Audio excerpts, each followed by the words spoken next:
Gol oleh Romeni ke gawang Tiongkok menjadikannya striker timnas kedua sepanjang sejarah yang berhasil mencetak gol di 3 pertandingan beruntun kualifikasi Piala Dunia. Sebelumnya ada nama striker legendaris Ilham Jaya Kusuma. Ole Romeni merupakan penyerang kedua sepanjang sejarah timnas kita yang sukses mencetak gol di 3 laga beruntun di kualifikasi Piala Dunia. Sebelumnya ada nama Ilham Jaya Kusuma yang melakukannya saat kualifikasi Piala Dunia 2006. Ilham mencetak 1 gol saat timnas bermain imbang lawan tuan rumah Sri Lanka 2-2. Di pertandingan selanjutnya, Ilham mencetak hat-trick yang membawa Garuda membantai Turkmenistan 3 gol. Lalu Ilham kembali menyumbang 1 gol saat timnas harus mengakui keunggulan Arab Saudi 3-1. Sementara pada kualifikasi Piala Dunia 2026, Ole Romeni berturut-turut menyumbang 1 gol di 3 pertandingan, yakni melawan Australia, Bahrain, dan Tiongkok. Lalu sejauh mana peluang timnas kita melawan Jepang dan apa yang bisa dimanfaatkan dari laga nanti untuk mempersiapkan timnas kita lebih matang menghadapi putaran 4 kualifikasi. Kami akan diskusikan ini bersama mantan pemain timnas Indonesia yang juga pernah mencetak gol berturut-turut di kualifikasi Piala Dunia, Ilham Jaya Kusuma. Selain itu juga bergabung bersama kami analis sepak bola Yusuf Kurniawan. Selamat malam semuanya dengan Tifal, apa kabar? Selamat malam, kabar baik, alhamdulillah. Selamat malam, Assalamualaikum warahmatullahi wabarakatuh. Waalaikumsalam warahmatullahi wabarakatuh. Terima kasih semuanya sudah bergabung bersama kami dalam diskusi kali ini.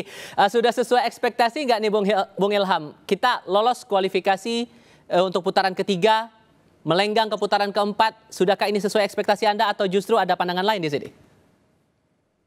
Ya, yang pertama sih saya ucapkan selamat atas prestasi yang sangat membanggakan ini. Terutama bagi bangsa Indonesia, khususnya saya sebagai mantan pemain sudah mencapai titik tertinggi ronde keempat ya, walaupun memang nanti kita harus bekerja keras lagi. Ya saya rasa tim nasional sekarang ya yang tadi awalnya cuma hanya sampai ke ronde ke mungkin maju berikutnya, akhirnya sampai ke puncak ronde keempat ini. Kenapa tidak ya, apalagi Ketua Umum kita Pak Erick Thohir sudah memberikan yang terbaik ya bagi pemain-pemain, ya saya bilang ini ya saya akuin ini yang terbaik lah, terbaik. Ditambah lagi ada catatan. Ditambah lagi ada catatan sejarah baru nih. Sosok Ole Romeni ini posisinya sama dengan Anda. Jadi striker timnas yang berhasil mencetak gol 3 pertandingan beruntun. Anda melihat sosok Ole dengan performanya sepanjang pertandingan 3 laga belakangan ini gimana ngelihatnya? Iya, saya rasa kita harus punya striker seperti Ole ya. Khususnya walaupun memang dulu mantan-mantan striker kita banyak. Tapi untuk saat ini Ole sangat diperlukan karena bagaimanapun juga seorang striker apapun itu dari penalti atau dari play on atau apa yang lain, dia punya kerja cetak gol. Itu yang kita harus punya sekarang karena apapun yang terjadi banyak peluang, striker 3 ada 3 peluang tapi dia cetak 1 gol, ya itu tugas striker. Itu yang diperlukan timnas sekarang sampai akhirnya saya rasa ideal oleh ini bagi timnas striker. Oke. Kalau di mata Anda Bung Yuke, secara umum sebelum kita spesifik bicarain Jepang, ini sudah sesuai dengan ekspektasi Anda? Iya, ekspektasi yang memang semua inginkan ya, bahwa kita sampai ke ronde keempat dan ini realistis, sejurus dengan apa yang sudah kita tampilkan.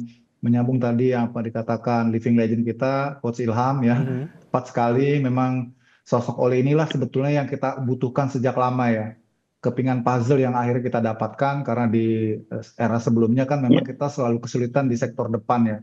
Dan sekarang kehadiran Ole sedikit memberikan harapan besar ya, walaupun kalau dari jumlah produktivitas kita sebetulnya masih bisa lebih karena banyak peluang yang harusnya bisa kita konversi jadi gol.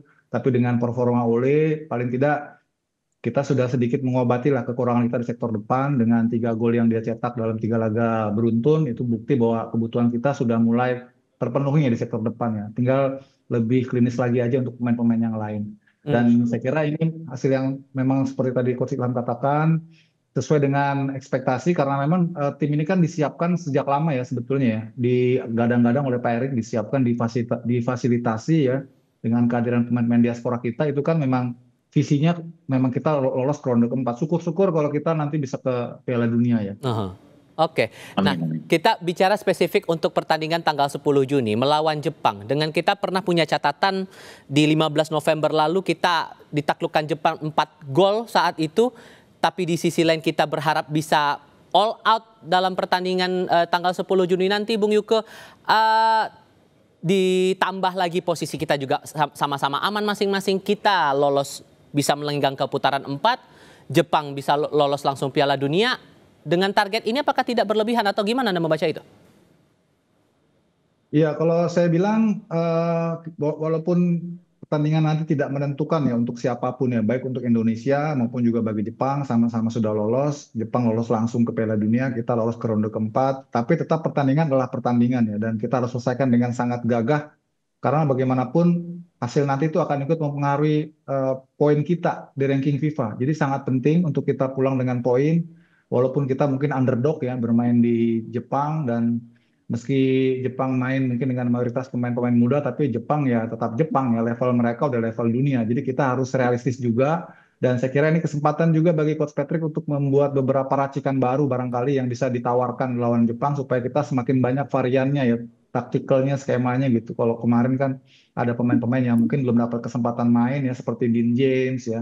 Kemudian juga Messi Lekers ya. Juga ada pemain-pemain lain yang belum turun kayak Rafael Strike misalnya. Mungkin nanti lawan Jepang ada kesempatan mereka dimainkan. Itu tergantung bagaimana nanti dalam situasi terakhir ya. Kalau saya sih menurut saya pribadi lebih baik kita mulai mencoba beberapa skema baru ya untuk perbendaharaan ke depan supaya Coach Patrick ini menjadi kaya pilihan-pilihan taktiknya gitu. Di samping yang kemarin sudah sangat bagus sebetulnya. Kalau menurut Bung Ilham yang terbaik dan realistis melawan Jepang ini yang kayak gimana konsepnya? Apakah langsung dengan line up utama diterjunkan oleh Coach Kluivert melawan Jepang atau perlu strategi sendiri nih untuk mengotak-atik pemain yang bakal diturunkan langsung di tanggal 10 Juni nanti? Iya, saya rasa untuk nanti pertandingan lawan Jepang sih, saya rasa Coach Patrick sudah mempunyai taktikal sendiri. Terlebih lagi kedua tim ini kan sudah tidak ada satu tim Jepang sudah pasti lolos langsung, sedangkan Indonesia sudah lolos ronde keempat. Tapi saya rasa ya apa yang dikatakan Bung Yuki tadi mungkin ada betulnya juga. Mungkin ada beberapa nanti mungkin coach ya Patrick Kluivert ini akan memberikan opsi mungkin taktikal yang lain kemungkinan besar untuk ketika perjalanan skema nanti plan pertama tidak jalan ya ada plan keduanya. Ini yang memang sangat dibutuhkan walaupun memang kita harus untuk pertandingan Jepang ini ya jangan sampai lagi kalah ya terlalu banyak karena berimbas nanti ke mentality pemain. Apalagi kita nanti bisa mungkin curi 1 poin, kita bisa bermain dengan lepas lagi di sana ya kita curi poin 1 ya mental kita akan menghadapin ronde keempat ini yang lawan-lawannya cukup berat juga begitu Mas. Saya rasa nanti Sorry saya potong di situ Bung. Karena kan kita soal mental juga ini kan yang perlu kita baca. Kita melawan klub yang berada di urutan 1 sementara ini di grup C. Kita pernah juga ditaklukkan oleh Jepang di bulan November 2024. Membangun mentalnya ini gimana caranya? Taktik atau strategi yang seperti apa yang bisa memastikan kita bahwa ya kita menghadapi dengan optimis tapi realistis juga Bung Ilham? Ya pasti. Ya saya rasa ya tadi ya Patrick Kluivert juga pasti ya sudah ada khusus ya untuk menghadapi tim Jepang ini ya. Jadi ya apapun nanti hasilnya yang pasti ya tadi bermain dengan Jepang kita jangan bermain menyerang ya. Saya rasa mungkin jaga kedalaman kita ya kan tapi ya tadi butuh konsentrasi yang sangat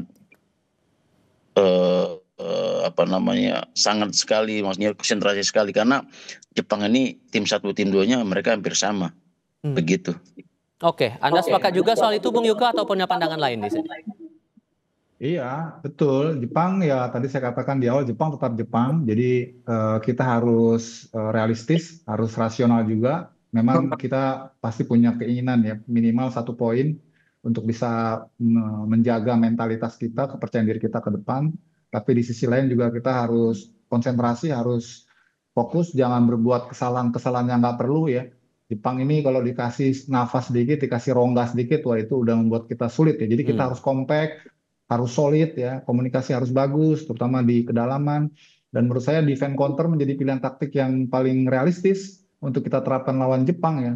Lebih baik kita menunggu di middle gitu ya, ataupun saat kita kemarin ketika lawan Cina kan juga saat kita off the ball gitu, kita pakai formasi 5-4-1 gitu. Begitu pas kita possession kita langsung spread out ke depan, bermain lebih vertikal ya, memanfaatkan dua flank kita. Mungkin cara-cara itu yang bisa kita lakukan lawan Jepang gitu.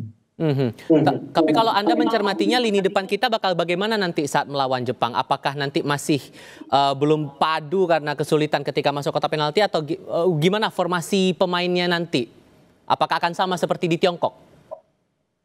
Iya, ini kalau versi saya ya, saya lebih cenderung mempertahankan Trisula yang kemarin lawan Cina ya, karena sudah mulai kelihatan tuh padu padannya antar Egy dengan Ole, kemudian antar Ricky Kambuaya dengan Ole. Kalau Egy dengan Ricky Kambuaya mah sudah kita tahu bersama lah karena mereka satu klub ya, jadi chemistry-nya sudah baik. Jadi kalau versi saya lebih baik mempertahankan trio itu di depan supaya semakin bonding lagi mereka kerjasamanya dan semakin apa ya istilahnya semakin smooth lagi. Nah tadi pertanyaannya bagus tuh. Kita bisa nggak lebih sering masuk ke dalam ya? Nah, karena ketika lawan Cina itu kita sulit sekali masuk ke penalty box ya. ya. Itu kenapa? Karena ketika Ole itu drop back gitu ya, turun ke belakang untuk jemput bola, itu nggak ada yang ngisi posisi Ole di depan. Karena kan Egy dengan Kambuaya kan memang posisinya bukan striker ya. Nah, di saat seperti ini harusnya ada second line yang lain gitu ya. Seperti Tom Haye ataupun juga mungkin dari sisi flank Yakob Sayuri ya atau juga Verdong harus mengisi ruang-ruang itu supaya kita lebih pack ya ketika kita ingin progresi di sepertiga akhir lawan kita punya keunggulan jumlah pemain. Kalau kemarin kita lihat ya sulit sekali kita masuk ke dalam karena jumlah pemain kita tuh ketika nyerang tuh ya cuma Ole ataupun Egy, jadi kurang banyak ya, makanya bola-bola cutback ya. Kemudian sampai Egy dan juga Yakob harus melakukan syuting dari jarak jauh karena memang tidak ada pemain lain gitu ya yang lebih banyak untuk bisa mensupport. Jadi itu yang saya kira lawan Jepang nanti harus diperbaiki ya. Sekalian kita mau lihat bagaimana nih perubahan ataupun juga peningkatan cara bermain kita. Walaupun yang lawan Cina kemarin sudah bagus, tinggal kita harus lebih sering aja banyak ketika counter itu mengisi kotak penalti gitu. Bung Ilham juga sependapat tampaknya untuk lini depan cukup dengan formasi yang sama seperti melawan Tiongkok atau perlu diotak-atik lagi nih? Ya saya rasa sih apa yang Yuke bilang juga ada betul juga karena untuk ke depan ya untuk pertandingan round 4 ini kita butuh chemistry yang di depan. Ya paling tidak 3 pemain ini sudah membuktikan semalam kerjasama antara Egy dan sama Ole dan satu lagi si Kambuaya dari Papua.